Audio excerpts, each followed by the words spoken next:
Executing a movement with proper technique is not only going to help reduce your risk for injury, but it's actually going to help you improve your performance.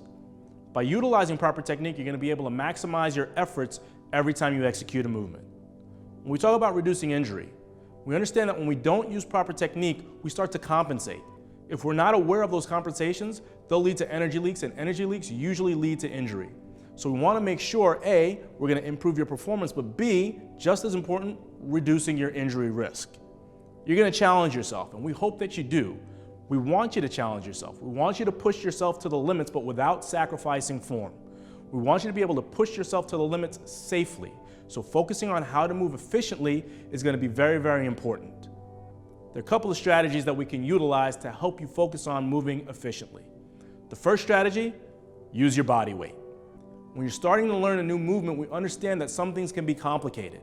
It's going to be challenging just by the novelty of the movement that you're doing. So this is going to be a good time for you to use your body weight as your tool. If you use a barbell, if you use a dumbbell or a kettlebell, the first time you're learning a movement, those things add complexity because they can be clumsy to manipulate your body around before you even do the movement correctly. So use your body weight and take your time. The challenge will be in learning that movement. We understand that it's going to be frustrating, but don't use that frustration as a means to abandon the movement that you're learning or to just skip ahead by adding weight. The next thing, focus on your form. Strategy number 2 is going to be focusing on the steps that you're going to need to utilize to execute these movements properly. Take it step by step. Focus on each particular thing that you need to do to make sure that there are no compensations in your movement so that you're able to execute them with high quality. At the end of the day, it's always quality over quantity.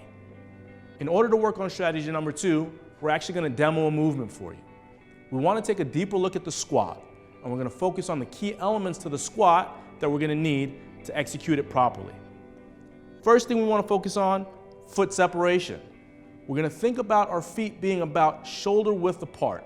We don't want our feet to be too narrow, but we also don't want them to be too wide. So if you use your hips and your shoulders as your landmarks, you'll get a pretty good separation of where your feet should be. We're going to take a look at the bottom position of the squat now. As Eric gets to the bottom position, one thing that we can see is the back is flat and his hips are back. His shoulders are going to be slightly forward, and we're going to see that his feet are pointing straight ahead. He could toe out slightly, but again, we don't want to over-exaggerate the direction of those toes. Now that we have our position, we're going to think about how we're patterning, or we're going to think about how we're moving. So as he starts to execute a couple of reps, there are a couple of key things we want to focus on.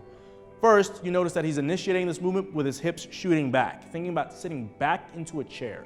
We want to make sure that he's feeling this in his hips, and he's going to get that feeling by sitting back into his hips to initiate this movement. The next thing that we're noticing is that his knees and his hips are working together. They're working simultaneously. So his hips don't move back and then his knees bend, or his hips don't bend first and then his hips move back. They're going to work together, so that pattern and that sequencing is going to be very important. We want to make sure that when we're focusing on squatting technique, we want to focus on that timing. While he does this, his knees are going to stay directly underneath his toes, and he's using his arms as that counterbalance to make sure that he's able to maintain that posture. And strategy number 3 is made of 2 parts. First, work on the corrective exercises that have been given to you through the Journey program. The second part is working on complementary movements. Now, complementary movements are going to be exercises that are going to help with either mobility or stability. So it could be a quad stretch, or it could be some type of glute bridge, something that is going to work on what you're going to need to execute your movement well. You can use these complementary movements in your active rest. So when you're at the gym or if you're at home and you're doing a strength movement, instead of just sitting around and waiting to do the next movement, do this complementary movement to continue to work on stability, mobility, and movement quality. If you want to continue working on how to move efficiently, head to the missions page and search for Posture Reminder, Sit Actively, or Practice Balancing.